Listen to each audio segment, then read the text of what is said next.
জান্নাতি ব্যক্তিরা জাহান্নামীদেরকে প্রশ্ন করবে, ও জাহান্নামী ভাই, তোমরা কোন কোন কারণে জাহান্নামে গেলা একটু জানতে চাই। এই জিজ্ঞাসাবাদ করার সাথে সাথে জাহান্নামী ব্যক্তিদের এমনি তো আফসোস ভিতরে, জান্নাতি ব্যক্তিদের প্রশ্ন শোনার পর জাহান্নামী ব্যক্তিদের আফসোস বেড়ে যাবে। কেন বাড়বে জানেননি? কারণ দুনিয়াতে আমিও ছিলাম, একই সাথে খাইতাম, একই সাথে ঘুমাইতাম, একই সাথে বাজার করতাম, একই সাথে কৃষি কাজ করতাম, চাকরি করতাম একই সাথে। আজকে তারা জান্নাতে, আমি আজকে জাহান্নামে। কারণটা হলো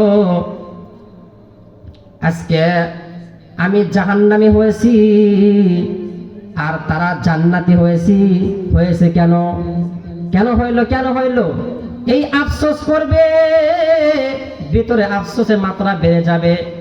জান্নাতি ব্যক্তিরা জাহান্নামী ব্যক্তিদেরকে দেখার পরে তাদের কৃতজ্ঞতার মাত্রা আরো বেড়ে যাবে। কারণটা হলো, হায়, একই সাথে বাজারে যাইতাম, একই সাথে দুনিয়ার মধ্যে চলতাম, আমার মালিক দয়া করে মায়া করে আমাকে আজকে জান্নাত দান করেছেন, আর ওই ভাইকে আল্লাহ জান্নাত দান নাই, জাহান্নামে হয়ে গেছে।